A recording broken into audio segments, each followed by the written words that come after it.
orang-orang telah beriman kepada Allah, ittaqullah, coba kamu tingkatin tuh takwanya. Deketin Allahnya. Anda pengen harta, yang punya harta itu Allah.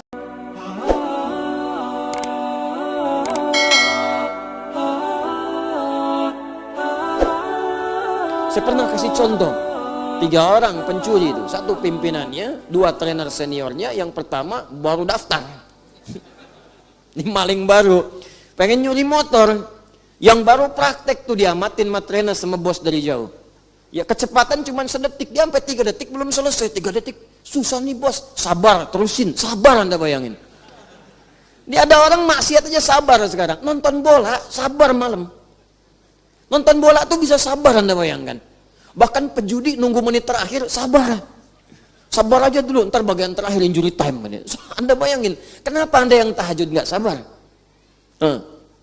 Kenapa Anda yang puasa nggak sabar? Kenapa Anda menghafal Quran nggak sabar? Sabar kawan, sabar. Karena memang dunia ini tempat capek, ntar di akhirat istirahatnya. Di alam kubur istirahat. Sampai nggak ada orang bisa bangunkan lagi. Istirahat, silahkan yang lama istirahat. Nggak akan bangun demi Allah saya katakan. Ya, istirahat yang panjang. Sekarang nggak apa-apa, capek juga. Lagi tidur bangunin, Allahu Akbar, Allahu Akbar. Ya bangun aja dulu. Bangun dulu aja. Ya isya, maghrib capek tiduran, dibangunin, bangun aja dulu, bangun. Entar ada saatnya nggak bangun lagi. Di situ silahkan istirahat yang panjang. Ya kalau pengen cepat-cepat silahkan, tuh kan. Cuman nggak bisa milih. Saya tuh sampaikan ini penting supaya kita bisa mengukur kita ini benar nggak berislam sampai dengan malam ini. Benar nggak mengamalkan Al-Quran? Benar nggak kembali pada Al-Quran? Jangan-jangan Al-Quran minta kita ke timur, kitanya ke barat. Kata Quran, John, jangan gosip, ente gosip. Saya enggak Ustaz, bagus, nggak seperti itu tuh ibu yang itu tuh. Ya sama aja. Jelas ya? Taqi itu 1 orang. Wa kana taqiyya. Kalau banyak muttaqin. Dzalikal kitabu la raiba fihi hudal lil muttaqin. Muttaqin itu cirinya ibadah. Alladzina yu'minuna bil ghaib wa yuqimunas shalah wa mimma razaqnahum yunfiqun. Infak ibadah, salat ibadah. Nah, rumus ibadah itu ibadah bagian dari takwa. Takwa itu rahasianya di antaranya dalam Al-Qur'an itu wasilah untuk memohon kepada Allah agar mengabulkan apa yang kita mohonkan. Itu rumus. Tadi rumusnya di Al-Maidah ayat ke-35. Ya ayyuhalladzina amanu, hai orang-orang telah beriman kepada Allah, ittaqullah, coba kamu tingkatin tuh takwanya. Deketin Allahnya. Anda pengen harta, yang punya harta itu Allah, karena itu disebut Ar-Razzaq. Kenapa Anda nggak dekati Allah yang punya harta itu? Anda pengen ilmu, yang punya ilmu Allah Al-Alim. Kenapa nggak Anda dekati Allahnya yang punya ilmu? Kan rumusnya begitu. Orang yang punya kita dekati supaya dapat bagian dari apa yang ia punya. Allah punya segalanya, dekati pemiliknya supaya ia membuka kepada Anda segala pintu kemudahan dia. Bagaimana jalan mendekat kepada Allah? Ittaqullah, tingkatkan takwa ibadah. Makanya orang dulu itu banyak yang ibadah, pasca ibadah dia memohon kepada Allah. Bahkan saat sedang ibadah minta. Itu Nabi Zakaria kan punya anak Yahya, minta dalam ibadah. Belum selesai ibadah udah dikabul. Quran surah ke berapa? 3, ayat ke 38. Minta keturunan dalam sholat, Anda bayangkan. Ya, hunalika da'a Zakaria rabbah. Di mihrab itu Nabi Zakaria bermohon kepada Allah Rabbnya. Qala rabbi habli min ladunka dzurriyyatan thayyibah innaka sami'ud du'a. Ya Allah, mereka berkata aku enggak mungkin punya keturunan karena mereka melihat istriku punya keterbatasan. Secara klinis dia sudah menopause, secara medis dia divonis mandul. Kata manusia yang enggak mungkin. Tapi hamba percaya engkau pemberi yang tak punya batas. Sifat Allah namanya Wahhab, pemberi tanpa batas. Minta dengan amr lit talab, memohon. Habli, mohon ya Allah, anugerahkan kepadaku dari sifatmu yang tak punya batas. Dzurriyyatan thayyibah min ladunka, dari sisimu saja. Saya percaya kepadamu, orang lain sudah enggak saya dengar ya Allah. Itu rumus dari Quran. Kalau ada orang menghukumi Anda dengan sesuatu terbatas, ini udah nggak bisa Pak, ini nggak mungkin Pak, ini mustahil Bu. Kalau ada kalimat itu tanda pertama dari Allah. Tinggalkan pendapat manusia, segera cari amalan mendekat kepada Allah, karena Allah memberi kabar gembira ingin mengabulkan langsung kepada Anda tanpa perantara manusia. Itu cara bacanya. Cuma mesti yakin, karena kaidahnya dibuat dengan la raiba fi. Kalau Anda nggak yakin, sedikit hanya ragu, nggak akan dapat. Mesti yakin, full keyakinan dalam hati kita. Full keyakinan. Kalau sudah full, dapat. Makanya ketika Nabi Zakaria memohon dengan penuh keyakinan dalam salatnya, innaka sami'ud du'a. Engkau pasti pakai inna tuh. Inna itu kan kalau di ilmu nahwu kita ngaji, inna harfu nasbin wa tawqidin tansibul isma wa tarfa'ul khabara mabniun 'alal fathi la mahalla lahu min al-i'rabi.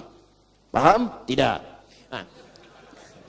Inna harfu nasbin wa tawqidin. Inna itu huruf yang menunjukkan makna nasab. Nasab itu kalau harakat fathah harakatnya.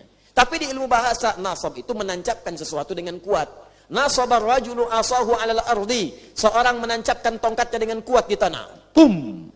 Sehingga sulit untuk dicabut. Sulit itu nasaba namanya. Jadi kalau ada kalimat dibuka dengan inna, itu mesti tancapkan dalam hati kita dengan kuat. Jangan ragu. Makanya orang Arab kalau ingin meyakinkan sesuatu pakai inna di depannya. Ya. Huwa ya'ti hadzal masa. Orang itu akan datang sore ini. Ah, masa? Kaif? Gimana? Innahu ya'ti hadzal masa. Saya yakin dia akan datang sekarang. Ya. Uhibbuk. Aku mencintaimu sayang. Gombal. Inni uhibbuk ya inna. Sungguh inna, aku mencintaimu. Namanya inna misalnya. Ya. Inna, inni, sungguh aku. Inni uhibbuk ya ummi. Saya mencintaimu ibu. Inni uhibbuk ya abi. Aku mencintaimu ayah. Fa'idha ihfadal Quran. Kalau engkau cinta denganku ya anakku, hafalkan Quran supaya engkau berikan mahkota padaku di hari kiamat. La ahtaju bi Ferrarika, wala bi Lamborghinika, wala bi Lamborghituka, wa innani asyaqqu hubban wa ashtaqu mahabbatan lil husuli tajil Quran. Sungguh aku enggak butuh dengan Ferrarimu. Sungguh aku tidak butuh dengan Lamborghinimu, juga Lamborghitumu. Yang aku inginkan engkau berikan mahkota dengan tanganmu yang aku rawat sejak kecilmu di hari kiamat saat aku kembali kepada Rabb kita semua. Katakan itu dalam setiap mau tidurnya, bisikan di telinganya. Sehingga itu terngiang dalam benaknya dan masuk ke dalam jiwanya. Dan Anda akan rasakan kebahagiaan tertinggi bahkan sejak ia menghatamkan Al-Qur'annya. Sebelum Anda berpulang kepada pencipta kita Allah Subhanahu wa taala. Sujud Anda syukur. Betapa saya lihat, saya sering terharu kalau lihat anak-anak sedang karantina selesai, ibunya datang, bapaknya datang, semangat disupport itu. Habis itu ada yang telepon, ada yang nangis, ada yang macam-macam. Itu baru di dunia, apalagi di akhirat nanti. Apalagi di akhirat. Muliakan diri Anda dengan kemuliaan dari Allah Subhanahu wa taala. Wabtagu ilaihil wasilah, cari wasilah dengan takwa. Ini saya sering dapatkan nih banyak kertas masuk. Mungkin ribuan kertas masuk itu. Masuk. Masalah semua. Masalah semua. Jadi, ya saya ini memang objek masalah. datang. Alhamdulillah. Memang tugasnya begitu. Ya kalau nggak mau begitu jangan jadi ustaz gitu kan. Datang, cuman persoalannya Anda ini kebanyakan belum mendekat kepada Allah. Ya kuncinya kan sederhana, dekati dulu Allahnya, yakinkan pada diri kita. Salah satunya apa? Dengan ibadah. Makanya ibadahnya maksimalkan. Begitu maksimal, pasca ibadah doa, biasakan berdoa. Doa. Nabi itu berdoa. Pasca sholat itu berdoa. Allahumma inni as'aluka ilman nafi'a wa rizqan thayyiba wa amalan mutaqabbala. Doa. Habis zikir, doa. Kalau sedang gelisah, doa. Minimal sebut nama Allah. Kata Allah, fadhkuruni. Quran surah kedua ayat 152. Paling kanan sebelah bawah. Sebut aku. Sebut aja dulu. Siapa? Bagaimana aku menyebutmu ya Allah? Di tafsir Quran surah 17 ayat 110. Kulit Allah. Paling singkat sebut nama Allah. Ya Allah, ya Allah, ya Allah. Coba biasakan nih. Saya juga sama mempraktikkan. Guru-guru saya menyampaikan. Kalau sedang dibisikin pikiran buruk, orang maksiat mau tobat, ada pikiran-pikiran buruk, dorongan-dorongan keburukan, prasangka buruk, ingin berbuat maksiat, sebut dalam hati kita, latihan. Ya Allah, ya Allah, ya Allah, ya Allah, ya Allah, ya Allah. Yal Qahar, Yal Qahar, Yal Qahar, Yal Qahar 181 kali. Nah, itu zikir tuh. Ada ijazahnya tuh, ya. Ya Allah, ya Allah, ya Allah, ya Allah, Yal Qahar, Yal Qahar, Yal Qahar 181 kali. Minta sampai zikir itu menguasai hati kita. Kalau sudah menguasai hati ini, maksiat akan keluar. Karena orang kalau sudah ingat dengan Allah, gak akan pernah ingat dengan maksiat. Orang kalau sudah ingat dengan Allah, maka yang buruk keluar. Ini kebanyakan orang berbuat maksiat itu karena nggak ingat Allah. Kalau koruptor ingat Allah, nggak akan korupsi. Kalau pencuri ingat Allah, nggak akan mencuri. Nggak ada orang mencuri pakai bismillah. Bismillahirrahmanirrahim, kotak infak nih.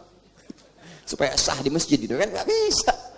Semua pasti. Kalau ingat Allah itu mustahil. Kalau ingat itu berarti ingat dosa, ingat pahala. Kalau dosa neraka, pahala surga. Dan surga terbesar, maksudnya pahala yang paling besar diberikan adalah ketika salah satunya di antara yang sekian banyak, pahala itu paling banyak ketika orang terdorong maksiat kemudian dia menghentikan dan menjauhinya. Itu pahalanya banyak banget tuh.